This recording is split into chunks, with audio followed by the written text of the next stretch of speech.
بسم اللہ الرحمن الرحیم۔ السلام علیکم۔ اس ویڈیو کے پارٹ 1 میں ہم نے آپ کو بتایا تھا کہ کیسے 2000 قبل مسیح سے لے کر 1929 تک افغانستان موجودہ امارات اسلامی میں ایرانیوں، یونانیوں، عربوں، ترکوں، منگولوں اور انگریزوں نے حکومت کی۔ آج کی اس ویڈیو میں ہم آپ کو 1929 سے لے کر 2022 تک کے افغانستان کے حالات بتانے کی کوشش کریں گے کہ کیسے سوویت یونین موجودہ روس نے افغانستان پر حملہ کیا اور شکست کے بعد ٹکڑے ٹکڑے ہوا اور یہاں دوبارہ اسلامی حکومت بنی۔ اس کے بعد امریکہ نے حملہ کر کے قبضہ کیا اور تاریخ کی بدترین شکست کھائی۔ پارٹ 1 کا لنک نیچے ڈسکرپشن میں موجود ہے، آپ وزٹ کر سکتے ہیں۔ مزید معلومات اور تفصیل سے پہلے تمام نئے آنے والے ناظرین سے گزارش ہے کہ ہمارے یوٹیوب چینل کو سبسکرائب کر کے ساتھ موجود بیل آئیکن کو بھی پریس کر دیں تاکہ ہماری ہر نئے آنے والی معلوماتی ویڈیو کا نوٹیفیکیشن آپ کو مل سکے۔ نادر خان، جو کہ امان اللہ خان کا رشتہ دار تھا، اس نے نادر شاہ کے نام سے 1929 میں افغانستان کا تخت سنبھالا، مگر 1933 میں کابل کے ایک طالب علم نے اسے قتل کر دیا، جس کے بعد اس کا 19 سالہ بیٹا ظاہر شاہ بادشاہ بن گیا۔ ظاہر شاہ نے 40 سال تک افغانستان پر حکومت کی۔ وہ افغانستان کا آخری بادشاہ تھا۔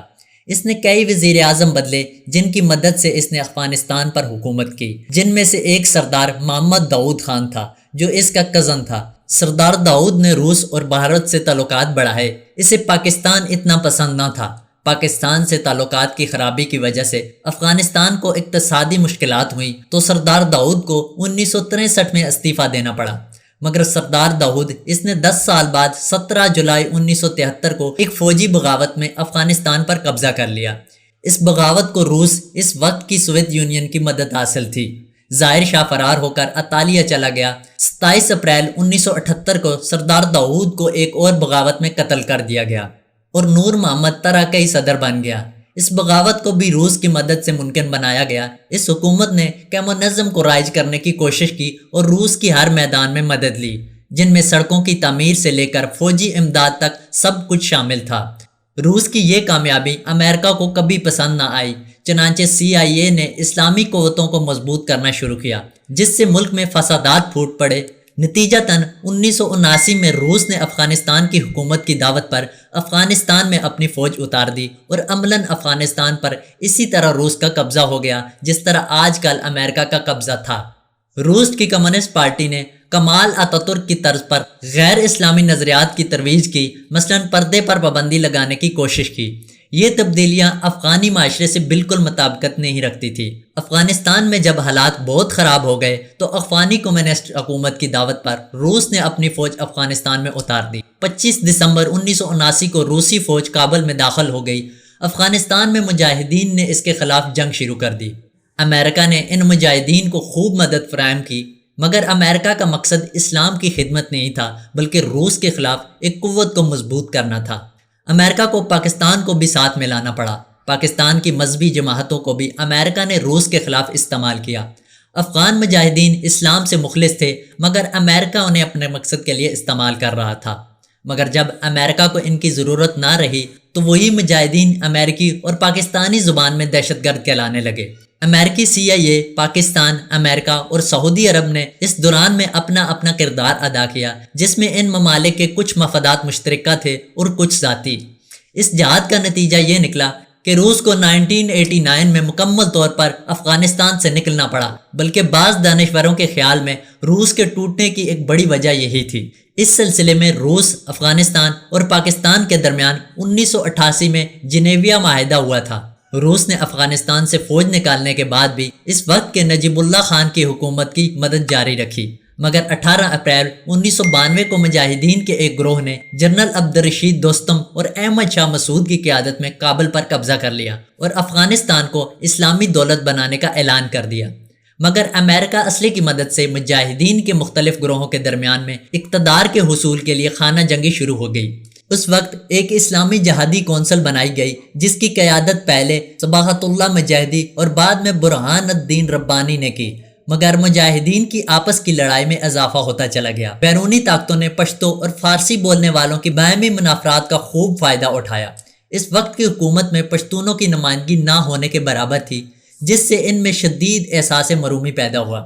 پاکستان اور افغانستان کے کچھ علماء نے مدرسوں کے طالبہ کو منظم کرنا شروع کیا، جن کو بعد میں طالبان کہا جانے لگا۔ 1996 میں طالبان کے رہنما ملا عمر نے کابل پر قبضہ کیا۔ انہوں نے افغانستان کو اسلامی امارات قرار دیا اور طالبان نے انہیں امیر المومنین تسلیم کر لیا۔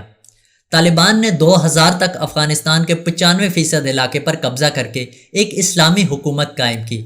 اس زمانے میں افغانستان میں نسبتاً امن قائم رہا اور پوست کی کاشت بالکل بھی نہ ہوئی۔ طالبان کو پاکستان، سعودی عرب اور متحدہ عرب امارات سمیت کسی نے تسلیم نہ کیا اور مغربی دنیا نے شمالی اتحاد کی مدد جاری رکھی، جو افغانستان کے شمال میں کچھ اختیارات رکھتے تھے۔ اس کی وجہ یہ تھی کہ ایک خالص اسلامی حکومت مغربی دنیا اور بھارت کو ہرگز قبول نہ تھی۔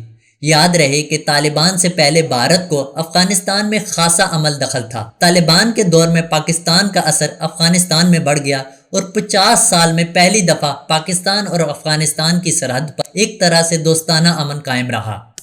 مگر پاکستان نے طالبان کے خلاف امریکہ کی مدد کر کے نہ صرف طالبان کا اعتماد کھو دیا، بلکہ ایک پاکستان دشمن اور بھارت دوست حکومت افغانستان میں قائم ہو گئی۔ طالبان کے دور میں کچھ ایسے لوگوں نے افغانستان میں اپنے اڈے بنائے جو پہلے امریکہ کے منظور نظر تھے، مگر جب امریکہ کو ان کی ضرورت نہ رہی تو وہ یک امریکہ کی نظر میں دہشت گردوں میں تبدیل ہو گئے۔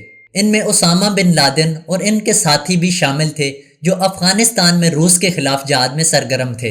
11 ستمبر 2001 میں عالمی تجارتی مرکز ورلڈ ٹریڈ سینٹر کے حادثے کا الزام اسامہ بن لادن اور القاعدہ پر لگایا گیا۔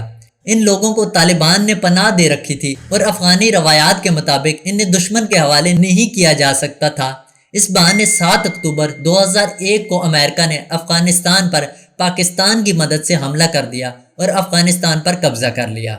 امریکہ نے بعد میں عراق پر بھی قبضہ کیا، جس سے سوچا جا سکتا ہے کہ ایک تو اس نے عراق پر حملے سے پہلے افغانستان میں ایسی حکومت کو ختم کیا جہاں سے ممکنہ مدد عراق کو جہاد کے نام پر مل سکتی تھی، دوسرے افغانستان اور عراق پر قبضہ کر کے اور پاکستان کو دباؤ میں رکھ کر امریکہ نے ایران اور کسی حد تک اسلام کے مرکزی سعودی عرب کو گھیرے میں لے لیا۔ خلیج فارس میں اتنی زیادہ امریکی بحری طاقت قائم ہو گئی جس کی تاریخ میں مثال نہیں ملتی۔ امریکی ایما پر جرمنی کے شہر بوون میں ایک افغانی حکومت کا قیام عمل میں آیا، جس کے سربراہ حامد کرزئی تھے۔ 19 اکتوبر 2004 کو حامد کرزئی کو افغانستان کا صدر چن لیا گیا۔ حامد کرزئی اور بعد میں اشرف غنی کی کٹ پتلی حکومت میں افغانستان میں امریکہ اور اتحادی فوج موجود رہے، جو افغانستان کے اصل حاکم تھے۔ بھارت کا اثر و رسوخ افغانستان میں بہت زیادہ ہو چکا تھا، یہاں تک کہ بھارت اور امریکہ پاکستان کے صوبے بلوچستان جیسے علاقے میں پرتشدد کارروائیوں اور دہشت گردی کو خوب فروغ دے رہے تھے۔ 19 سال بعد جنگ میں ناکامی کے بعد امریکہ نے طالبان سے 29 فروری 2020 کو دوحہ میں ایک امن معاہدہ کر لیا۔ جب امریکہ کو لگا کہ وہ یہ جنگ داڑھی اور پگڑی والوں سے کبھی بھی نہیں جیت سکتا، تو 19 سال تک جنگ میں ناکامی کے بعد امریکہ نے طالبان سے 29 فروری 2020 کو دوحہ میں ایک امن معاہدہ کر لیا۔ اس کے مطابق تمام غیر ملکی افواج نے 14 ماہ میں افغانستان سے انخلا کرنا تھا اور طالبان نے غیر ملکی افواج پر حملے بند کرنے تھے۔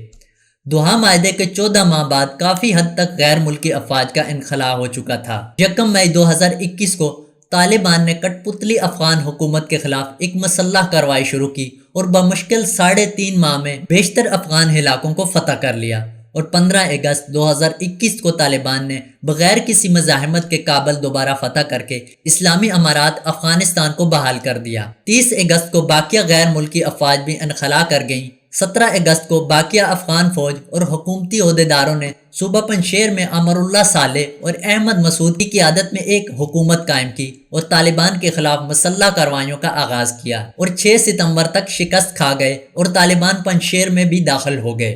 7 اگست 2021 کو ترجمان طالبان ذبیح اللہ مجاہد نے ایک پریس کانفرنس کرتے ہوئے 33 ارکان کو عبوری حکومت کے اعلیٰ عہدوں پر تعینات کرنے کا اعلان کیا۔ ملا محمد حسن افند افغانستان کے عبوری وزیر اعظم مقرر کیے گئے۔ یوں آج الحمدللہ افغانستان امارات اسلامی ایک پرامن ملک بن چکا ہے، لیکن بھارت اور امریکہ کو یہ بات ایک آنکھ نہیں بھا رہے ہیں۔